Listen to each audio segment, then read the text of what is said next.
To Saraogi classes. प्रिय विद्यार्थियों, हमने धर्म और संप्रदाय के बारे में पढ़ा। उसी से रिलेटेड कुछ रिमेनिंग पार्ट में राजस्थान के मुस्लिम तथा सिख स्मारक स्तंभ आदि के बारे में। ये सब नॉर्मली हम नाम सुनते हैं, ख्वाजा मोइनुद्दीन चिश्ती की दरगाह, अपने जानते हैं अजमेर में दरगाह, ये सबको पता है। लेकिन बारीकी से वहां कुछ भी अपने से पूछा जा सकता है कि भाई वहां क्या क्या है, कैसे है। तो देखिए 1142 से 1233 इन ख्वाजा मोइनुद्दीन जी का समय रहा।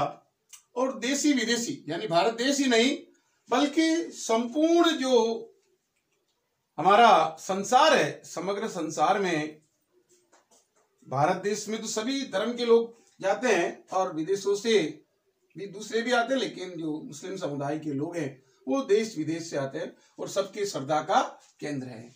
और वहां के जो लोकल इतिहासकार है डॉक्टर हरिविलास शारदा के अनुसार पक्की मजार 1464 में बनाई।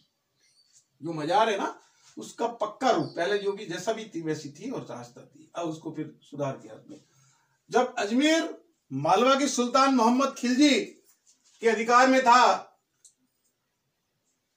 और यहाँ पे 75 फीट ऊंचा एक बुलंद दरवाजा है और अकबरी मस्जिद भी है, क्योंकि सम्राट अकबर का बड़ा लगाव था अजमेर से। और 2 बड़ी देग है वहां। देग का मतलब जिसमें जो भी चावल है, प्रसाद जो बनाया जाता है, बड़े, क्योंकि हजारों लाखों लोगों का खाना बनता है तो उसमें 2, 5, 10, 50 किलो 100 किलो से काम नहीं चलता है, तो काफी क्विंटल में वहां मतलब जो है इन डेग में खाना बन सकता है। तो बताया गया है 2 बड़ी डेग जो अकबर ने 1567 में दी थी, बड़ी देग तो, और छोटी देग जहांगीर ने 1613 में भेंट की थी। तो एक बादशाह अकबर द्वारा और दूसरी जहांगीर द्वारा। निजाम द्वार जो उसका मुख्य द्वार है दरगाह का, इसका निर्माण हैदराबाद के निजाम मीर उस्मान अली द्वारा किया गया।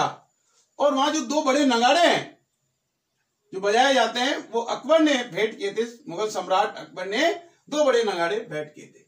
महफिल खाना जहां कव्वाल बैठ करके कव्वाली पाठ करते हैं वो महफिल खाना कहलाता है। बसीरुद्दौला 1888 में उस महफिल खाने का निर्माण करवाया।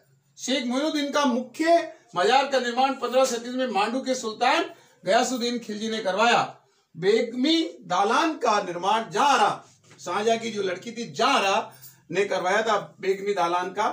और दालान में गुरुद्वारे की ओर से भेंट झाड़ लगा हुआ है। उनके सिख जो गुरुद्वारा है उन लोगों ने प्रेम से वहां पे झाड़ जो है लगा हुआ है।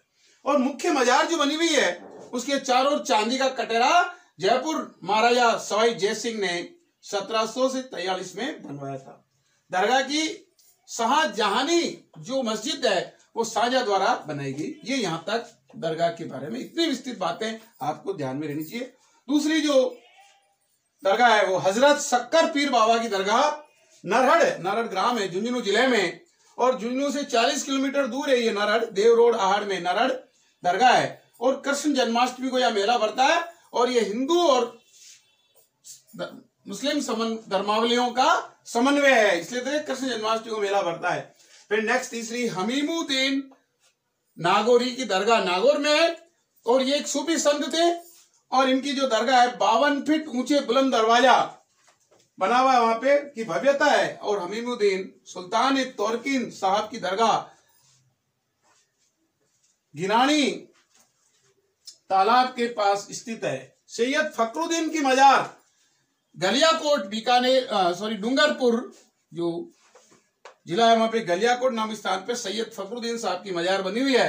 और ये 13वीं शताब्दी की बोहरा मुस्लिम संप्रदाय यानी कि दाऊदी बोहरा जिनमें अलग होता है, अलग अलग जैसे अपन बोलते हैं पीपा छिपा, तो ऐसे दाऊदी बोहरा मुस्लिम संप्रदाय का तीर्थ स्थान है। इसी प्रकार से संत अब्दुल्ला पीर का मकबरा भगवानपुरा बांसवाड़ा में ये भी दाऊदी बोहरा संप्रदाय का दूसरा धार्मिक स्थल है। अढ़ाई दिन का झोपड़ा जो अजमेर में स्थित है, पहले चौहान वंश के राजा बिसल देव द्वारा 1153 में निर्मित संस्कृत पाठशाला थी, लेकिन जब 1192 में मोहम्मद गौरी ने आक्रमण किया तो उसे मस्जिद में तब्दील कर दिया और यहाँ पे मुसलमान फकीर पंजाब शाह का उर्स भी लगता है। इस प्रकार प्रिय विद्यार्थियों, छोटी सी बात की दरगाह आप और हम सभी जानते हैं, पढ़े लिखे और अनपढ़ सभी सुनते हैं, लेकिन वहां कंपटीशन में अपने कुछ भी पूछा जा सकता है। इसलिए मेरा एक ही आपसे कि कंटेंट हो, और जब कंटेंट आपके पास हो तो अपने से कुछ भी पूछ, यही पढ़ाई का मतलब होता है इस प्रतिस्पर्धा में। है ना। तो आपसे बार बार यही है कि मैं कंटेंट आपको कम छोटी छोटी चीजों को बताने की कोशिश करूंगा, लेकिन आप हौसला अफजाई करने के लिए सब्सक्राइब, लाइक, है ना, शेयर करने के लिए ज्यादा लोगों को मोटिवेट करें। धन्यवाद।